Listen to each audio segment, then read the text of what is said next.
কারণ আল্লাহ পাকের কোরআন বলছে ওয়ালা তাকুলু লিমাই ইকতালু ফি সাবিলিল্লাহি আমওয়াত বাল আহইয়াউ ওয়ালাকিন লা তাশউরুন। আমার আল্লাহ বলছে যারা আমার রাস্তায় জিহাদ করতে গিয়ে শহীদ বরণ করবে তাদেরকে কখনো মুর্দা বলিও না তোমরা, কারণ তারা জীবিত আছে। আমার আল্লাহ আরেকটা কোরআনের এই আয়াতের ব্যাখ্যা আরেকটা আয়াত দিয়ে করেছে ওয়ালা তাহসাবান্নাল্লাযী কুতিলু ফি সাবিলিল্লাহি আমওয়াত বাল আহইয়াউ ইনদা রাব্বিহিম ইরযাকুন। যারা আমার রাস্তায় জিহাদ করতে গিয়ে শহীদ বরণ করেছে তাদেরকে তোমরা কখনো মুর্দা বলিও না, তারা আপন আপন কবরে জীবিত আছে। আমি আল্লাহ তাদেরকে রিজিক দিই, তারা আপন আপন কবরে খায় এবং পান করে। জোরে বলেন সুবহানাল্লাহ। পৃথিবীতে যত শুহাদা আছে সাইয়্যিদুস শুহাদা, সমস্ত শুহাদার নেতা, সমস্ত শহীদের নেতা হচ্ছে আমার ইমাম আলী মাকা ইমামে হুসাইন রাদিয়াল্লাহু তাআলা আনহু। সমস্ত শুহাদার নেতা, সমস্ত জান্নাতীর নেতা রাসূলের নওসা ইমাম হুসাইন রাদিয়াল্লাহু তাআলা আনহু। কেমন সন্তান জানেন? যে রাসূলুল্লাহ সাল্লাল্লাহু আলাইহি সাল্লামের কে ঘোড়া বানাতো আর হুসাইন পিঠে চড়তো। চড়ে বলতো নানা জান চলুন সামনের দিকে। যে রাসূল সাল্লাল্লাহু আলাইহি সাল্লামের একটা চুল মোবারক নেওয়ার জন্য সাহাবীরা কাতার দিয়ে দাঁড়িয়ে থেকেছে, কারাকারি করেছে, একটা চুল মোবারক পাইনি। ওই চুলগুলোকে ধরে, চুল মোবারক গুলোকে ধরে হুসাইন টানাটানি করেছে। আমার নবী কোনোদিন কাত্তরে একটা ধমকি দেয়নি। জোরে বলে রাসূলের যে দাড়ি মোবারক, খোদার কসম এটা ধরমপুর। যদি আল্লাহর রাসূলের সত্যকারী একটা দাড়ি মোবারক কোনো ভাবে যদি এই গ্রামটার উপর এখন এসে যায়, এটা ধরমপুর গ্রাম থাকবে না, এটা একটা বড় শহরে পরিণত হবে ওই দাড়ি বা চুল মোবারকের বরকতে। জোরে বলেন সুবহানাল্লাহ। বরকত জানেন এর?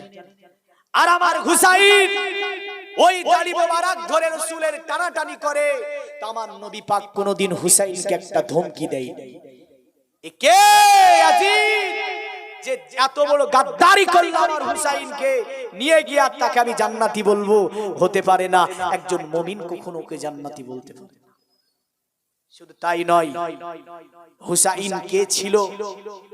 হাদিসে পাকের মধ্যে আসছে একদিন খেলা করছে বুঝুন,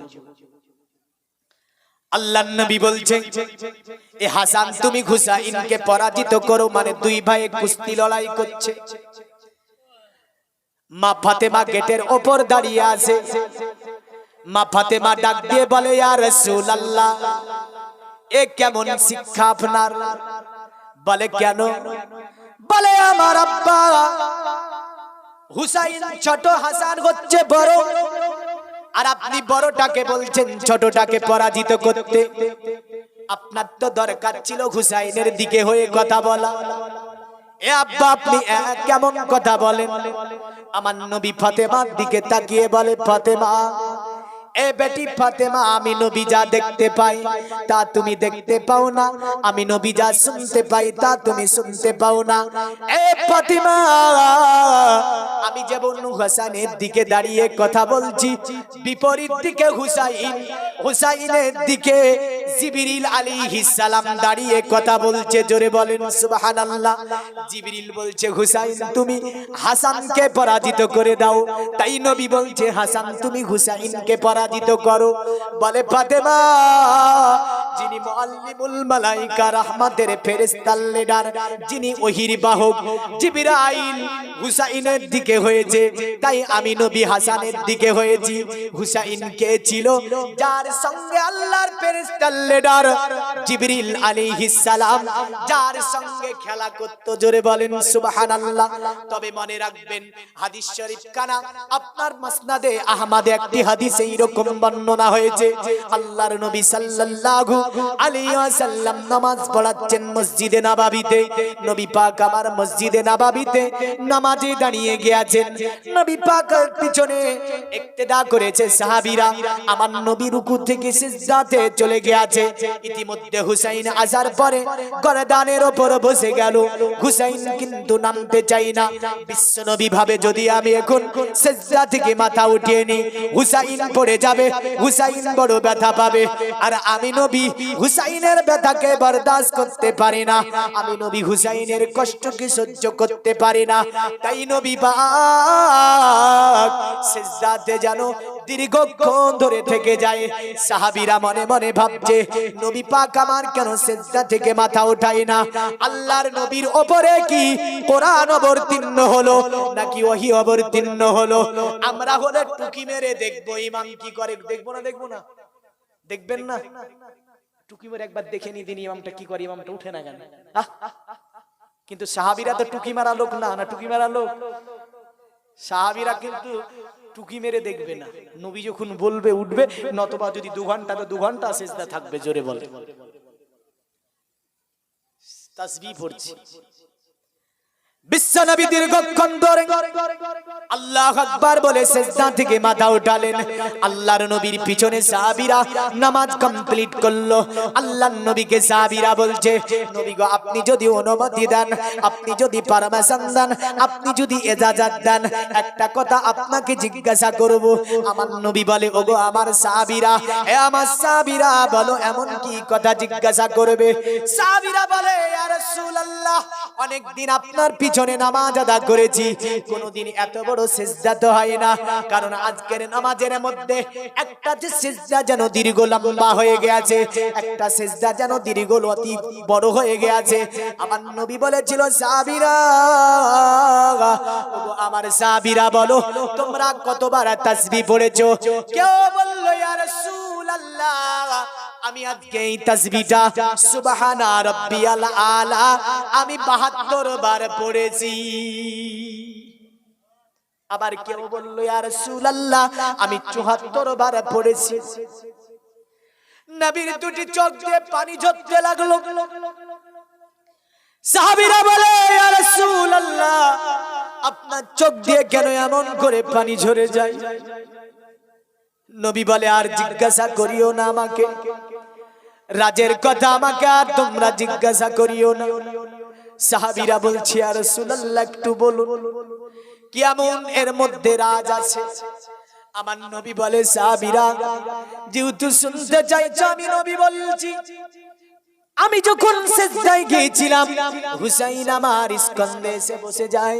আমি নবী পাক ভাবলাম যদি আমি সিজদা থেকে মাথা উঠিয়ে নি হুসাইন পড়ে যাবে, হুসাইন ব্যথা পাবে, হুসাইনের ব্যথাকে আমি নবী বরদাস্ত করতে পারি না, হুসাইনের কষ্টকে আমি নবী বরদাস্ত করতে পারি না। এ আমার সাহাবীরা যার কারণে আমি রাসূলুল্লাহ সিজদা থেকে আমি মাথা উঠাতে পারিনি। আচ্ছা যখন আপনাদের ইমাম সাহেব যখন সিজদায় যাবে মসজিদে, ইমাম সাহেব ছেলেটা গিয়ে যদি ইমাম সাহেবের গর্দনে বসে যায় তাহলে ইমাম ওটা মেনে নেবেন? আপনি কি বলবেন? ইমাম সাহেব ছেলেটারে বাড়িতে সামলিয়ে রাখতে পারেন না, নাকি নামাজ হবে? কোন মানুষের ইত্তেবা করতে গেলে নামাজ হবে? হবে না। কি আছে কোন মুফতি যে নবীর এই নামাজের উপরে ফতোয়া দেবে যে হুসাইনের জন্য একটা সিজদা লম্বা করে দিল? এক নয় দুই নয় 72 থেকে 74 বার তাসবিহ, তবুও নবী 74 বার কারো তাসবিহ পড়া হয়ে যাচ্ছে, তারপরে নবী সিজদা থেকে মাথা উঠাচ্ছে। পৃথিবীতে কোন মুফতি জন্মিয়েছে যে নবীর এই নামাজের উপরে ফতোয়া দেবে যে হয়নি বলে? না। বোঝা যায় নবীর এই পরিবারকে আল্লাহ অশেষ সম্মান দিয়েছে। জোরে বলে এই পরিবারকে অশেষ সম্মান দিয়েছে। তো সাহাবীরা বলছে ইয়া রাসূলুল্লাহ আপনি এমন করে কাঁদছেন কেন? আল্লাহর নবী বললেন শোনো সাহাবীরা, আমি নবী তোমাদেরকে রাজের কথাটা বলে দিই। এ আমার সাহাবীরা, আমি নবী অতক্ষণই সিজদাতে ছিলাম, আমার হুসাইন তক্ষুনি আমার স্কন্ধে বসেছিল। কুফা ইরাকে সরজমিন, কুফা কারবালা জমিনে আমার হুসাইন আহলে বাতের 70 থেকে 72 জন আহলে বাতের তার সঙ্গে যাবে এবং 70 থেকে 72 জন সেখানে শহীদ বরণ করে যাবে। আমার হুসাইন অতক্ষণই বসেছিল। তোমরা যতবার তাসবিহ পড়েছো অতটাই আহলে বায়াত কুফা কারবালাতে, কুফা সরজমিনে ইসলামকে বাঁচাতে গিয়ে আমি নবী আমার দ্বীন ইসলামকে বাঁচাতে গিয়ে তারা যেন শহীদি করে যাবে। আল্লাহ হুম্মা সাল্লাল্লাহু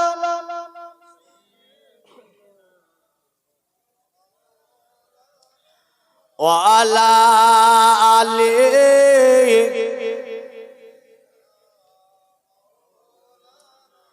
ইয়া খুদা হাসান হোসেন বলে আম্মি জান सुनो ए रहमती कलाम या खुदा हसन हुसैन बोले अम्मी जान सुनो ए रहमती कलाम कार बिगत शान के बड़ो संतान इमाम हुसैन हसन या खुदा हसन हुसैन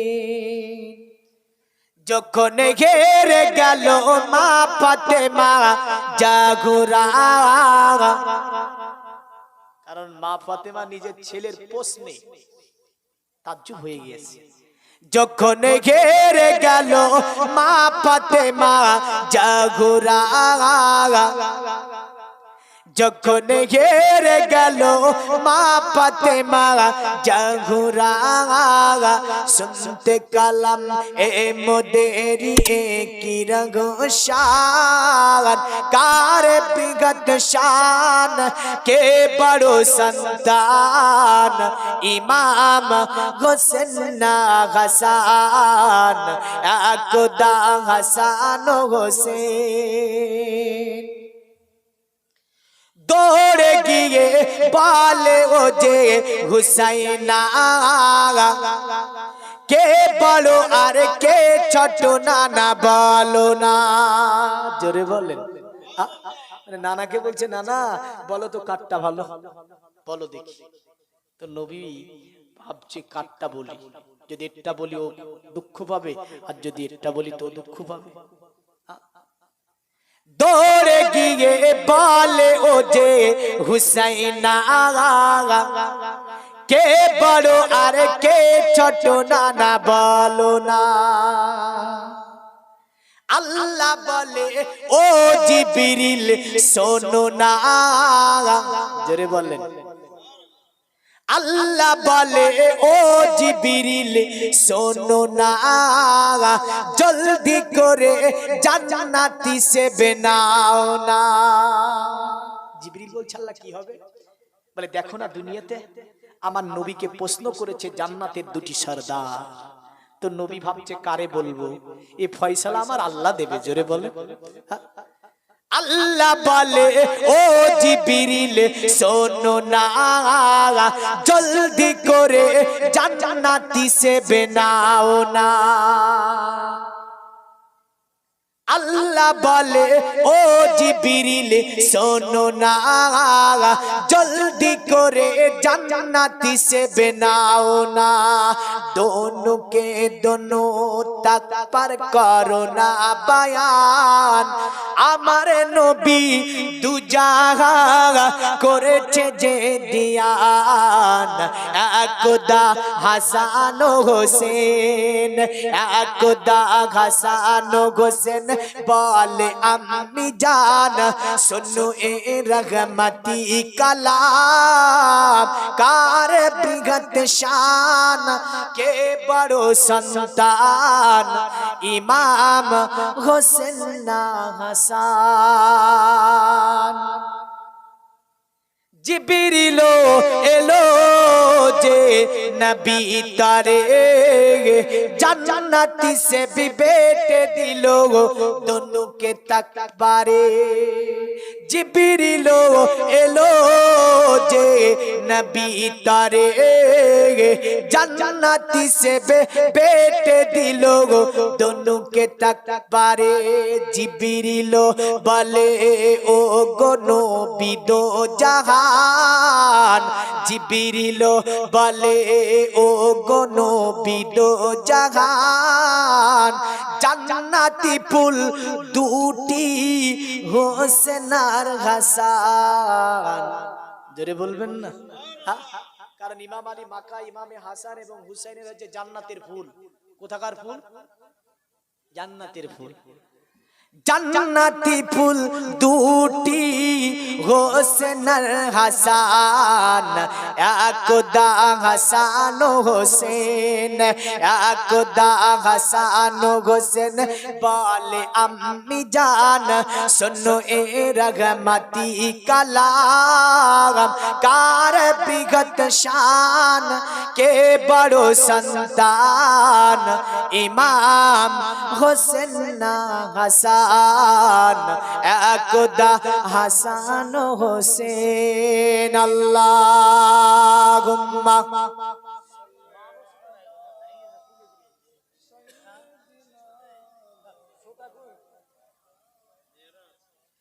ওয়ালা আলি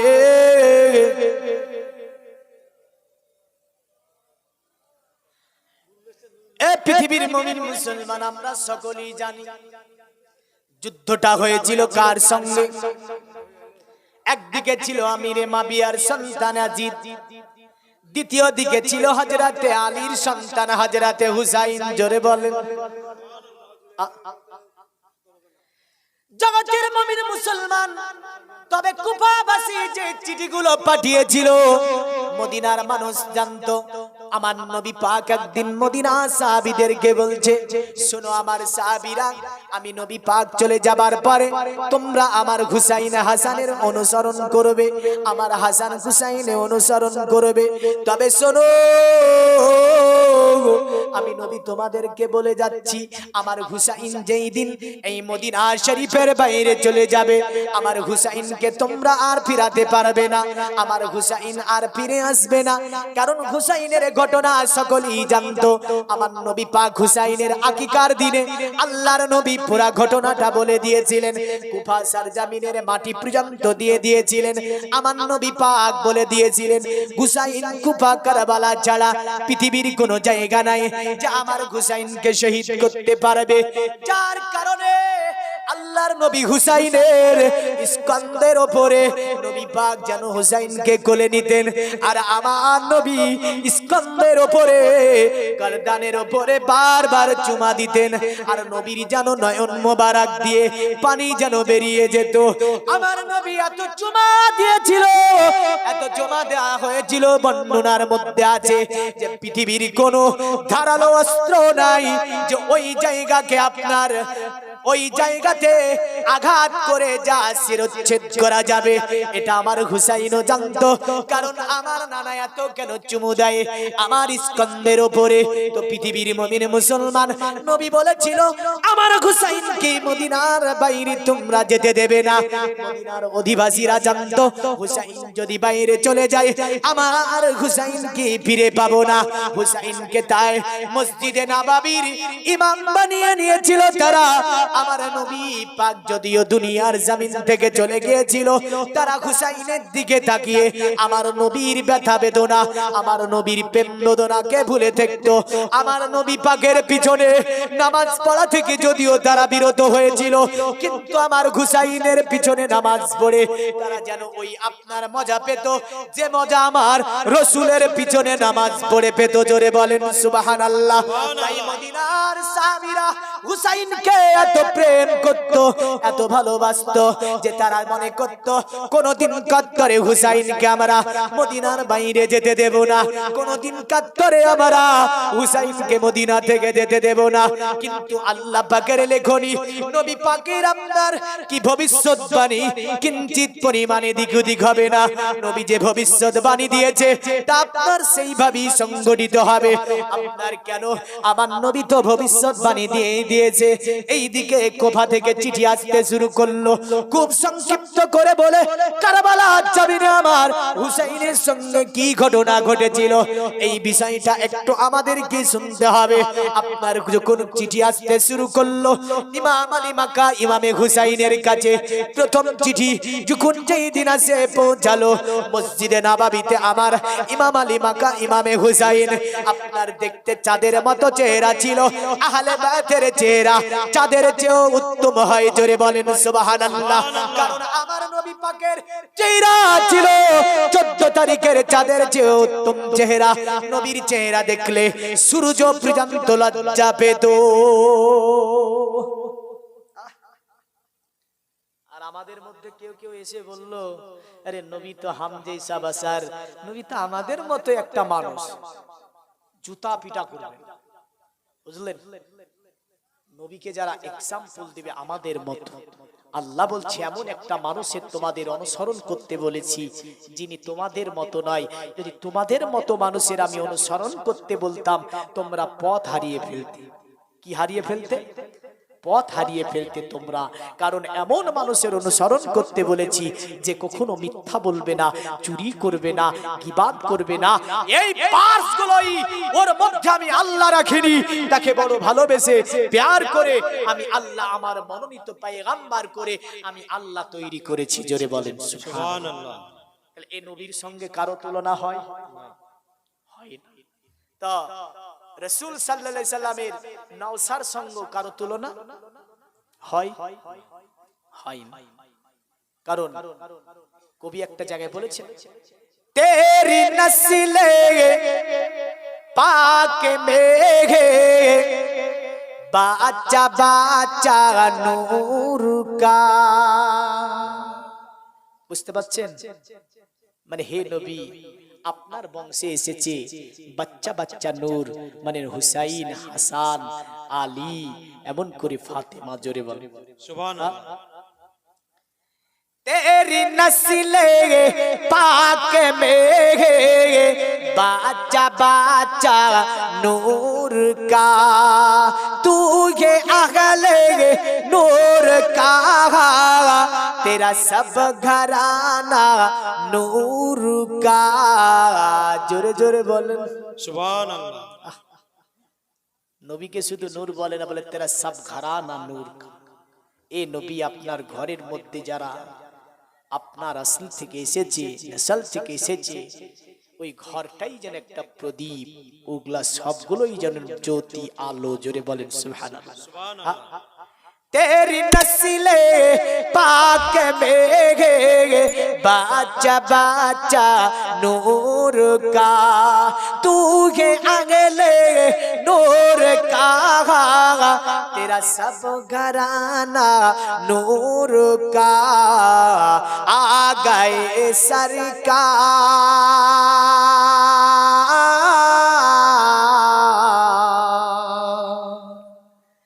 आ गए सरकार, नारियों का दौर था, दिल जल रहा था नूर का। জোরে বলেন সুবহানাল্লাহ। কারণ আব্দুল্লাহর পেশানিতেও জ্বলেছে নূর, এবং কি আব্দুল মুতাল্লিবের পেশানিতেও জ্বলেছে নূর। জ্বলেছে না জ্বলেনি? জ্বলেছে। আমার ইমাম হুসাইনকে কবি বলছি, ইনিও একটা যেন রাসূলের নওসাও যেন নূর। জোরে বলেন সুবহানাল্লাহ। তো নবী পাকের নওজা মসজিদে নববীতে দাঁড়িয়েছেন, কারণ নবী বংশের সন্তান যারা তাদের মাথায় পাগড়ি থাকতো, চুল মুবারক গুলো ছিল বাবরি চুল, কারণ সুন্নতি চুল। আপনি এটা মনে করবেন না যে ওই রকম ভণ্ডামি চুল নয়, কারণ সুন্নতি চুল এটা হচ্ছে সুন্নাত। বাবরি চুল রাখা কাদের উপরে পড়বে এমন আপনার নিয়াত করে বাবরি চুল রাখা আমার রাসূলের সুন্নাত। জোরে বলেন সুবহানাল্লাহ। জগতের মুমিন মুসলমানেরা তবে মনে রাখবেন, এমন চুল রেখে আবার ফ্যাশনও করা যাবে না। আমাদের সমাজে কিছু এমন আপনার সুন্নতের দোহাই দিয়ে ফ্যাশনও করছে না সুন্নতের দোহাই দিয়ে ফ্যাশন করে। এ হচ্ছে আরো আপনার খারাপ, যে সুন্নতের দোহাই দিয়ে যারা ফ্যাশন করে। আমার ইমাম আলী মাকা ইমামে হুসাইনের চুল মুবারক ছিল কাদের উপরে। যখন তিনি দাঁড়িয়ে যেত মদিনার অধিবাসীরা যেন দাঁড়িয়ে দাঁড়িয়ে যেন আমার রাসূলের কথা তাদের বেরেনে আসতো, আমার নবীর নওশাকে যেন দেখতে থাকতো। নবীর নওশা সেই দিন বড় দুঃখ নিয়ে বেদনা নিয়ে বলছে, এ মদিনার অধিবাসী, তোমাদের কাছে একটা কথা আজকে আমি বলার জন্য আমি যেন দাঁড়িয়ে গিয়েছি। মদিনার অধিবাসীরা বলল, নবীর নওশা ইমাম হুসাইন, আপনাকে জানের চেয়েও বেশি প্যার করি, মালের চেয়েও বেশি ভালোবাসি, সন্তান সন্ততি দিয়ে হলেও আপনাকে, আপনার নানাকে সাহায্য করেছি, আপনার পিতাকে সাহায্য করেছি, আপনাকেও আমরা সাহায্য করব। আপনি কেন এমন ভাবে মুখখানা দেখে যেন আপনার মলিন মনে হচ্ছে, মনটি বড় খারাপ মনে হচ্ছে, কি এমন দুঃখের ছায়া আপনার চেহারাতে দেখা যায়? আমার ইমাম হুসাইন বলল, শোনো মদিনার অধিবাসী, আমার কাছে এমন একটা জায়গা থেকে চিঠি এসেছে, খত এসেছে, আমি তোমাদেরকে পড়ে শোনাচ্ছি। তারা বলল, কোথা থেকে? বলে, যেখানে আমার পিতা, যেখানে অতএব আমার পিতা যে জায়গাটাতে রাষ্ট্র প্রতিষ্ঠিত করেছিল, মানে হযরতে আলী শেরে খোদা মুশকিলে কোজা হায়দারে কাররার, মদিনা থেকে তিনি গভর্নরকে আপনার পরিবর্তন করে কুফাকে রাষ্ট্র বানিয়েছিলেন। বলে, আমার পিতা যেখানে রাষ্ট্র প্রতিষ্ঠিত করেছিল ওই জায়গা থেকে চিঠি এসেছে, আমাকে বলেছে, হুসাইন, আমাদের এখানে বায়াত হওয়ার মতো কেউ নাই। বলে, হুসাইন, ওগো হুসাইন, আপনি যদি চলে আসেন, আমরা কুফার মানুষেরা অনেকটাই বেঁচে যাব, আপনার হাতে হাত দিয়ে বায়াত গ্রহণ করব। বিশ্বনবী তো এখন নাই, আপনার বড় ভাই হাসানও দুনিয়াতে এখন নাই, আপনার পিতা আলী শেরে খোদা মুশকিলে কোজা হায়দারে কাররার তিনিও দুনিয়ার জমিন থেকে চলে গিয়েছে।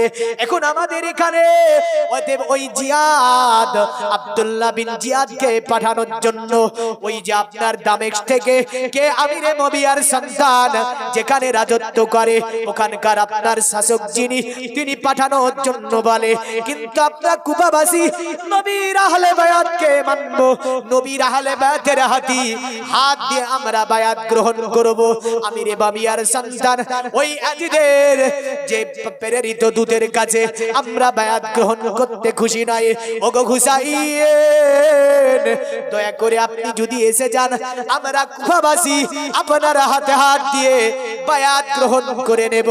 মদিনার অধিবাসী চিঠিটা শোনার পরে চোখে পানি এসে গেল। বলে, না, এটা হতে পারে না গো, ওগো হুসাইন, এটা হতে পারে না। আমার নবীর কথা আমাদের স্মরণ হয়ে যায়। নবী বলেছে, আমার হুসাইনকে ওই ইরাকের সরজমিন কুফা কারবালা সরজমিনে শহীদ করা হবে। ব্রেনের মধ্যে অনেক সাহাবী তখন জীবিত, তাদের ব্রেনে এসে গিয়েছে নবী পাকের ভবিষ্যৎবাণী। তাই বলে, হুসাইন, আমরা বেঁচে থাকতে আপনাকে মদিনা থেকে যেতে দেব না গো, কারণ আপনি যদি চলে যান, কার পিছনে আমরা নামাজ পড়বো? বিশ্ব নবীকে হারিয়েছি, আপনার বড় ভাই হাসানকে হারিয়ে ফেলেছি, আপনাকে আমরা হারাতে দেব না গো। আপনি যাবেন না আমাদের কাছ থেকে। ইমাম আলী মাকা ইমামে হুসাইনের চিঠিকে আপনার তারা প্রত্যাখ্যান করলেন, কুফার চিঠিকে। বলল, চিঠির কোনো জবাব দেওয়া লাগবে না, চিঠিকে আপনি কি করুন, ব্যান করে দিন, বাজেয়াপ্ত করে দেন। কোন কথা আপনি শুনবেন না। আমার ইমাম আলী মাকা মদিনার বিখ্যাত সাহাবীদের নেতৃত্বে তিনি চিঠিটাকে বাজেয়াপ্ত করলেন, কোন উত্তর কুফাতে তিনি দিলেন না। আবার কিছুদিন পরে আরেকটা চিঠি পাঠিয়ে দেওয়া হলো। আপনি পৃথিবীর মুমিন মুসলমান কুফাবাসী এমন করে এক নয় দুই নয়, আপনার ঐতিহাসিক বিদ্বান বলে মোটামুটি 150 খানার কাছাকাছি চিঠি পাঠিয়েছিল এই কুফার মানুষে।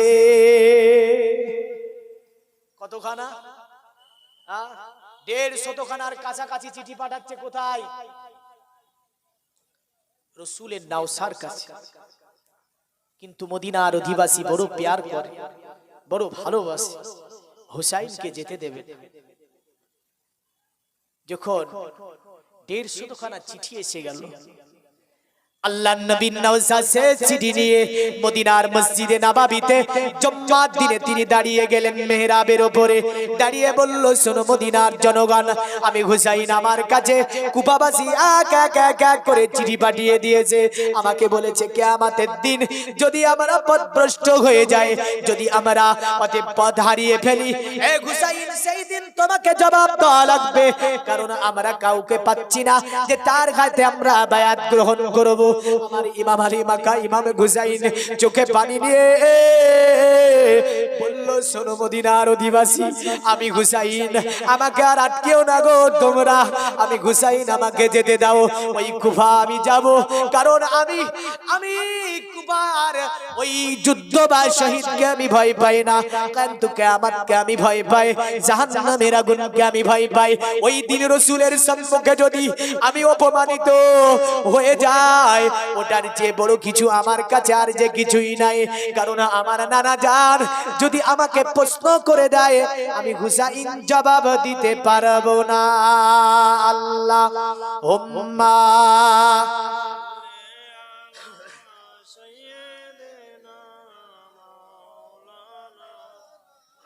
ওয়া আলা আলি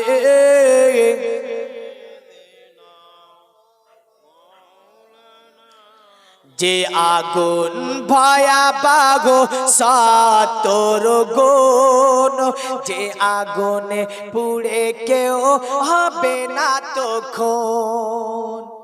জাহান্নামের আগুনকে ভয় করতে হবে না? হবে না? পরকালকে ভয় করতে হবে না? হবে না? ভয় আছে তো? ভয় কিন্তু নাই। বুঝলে, যদি ভয় থাকতো তাহলে মাহফিলের অবস্থা এই হতো নাকি? হ্যাঁ, নাই। আমি তো জানছি মিলাদে কেন একটা ছোট্ট দোকান উদ্বোধনীতে আমার এর চেয়ে বেশি লোক হয়ে যায়। বুঝলে, লোকের কত ভয় আমার জানা আছে। যে আগুন ভয়াবহ 70 গুণ, যে আগুনে পুড়ে কেউ হবে না তখন। মৃত্যুর পরে শুধু পাবে চিৎকার, কষ্টে নিজেকে শুধু দেবে ধিক্কার।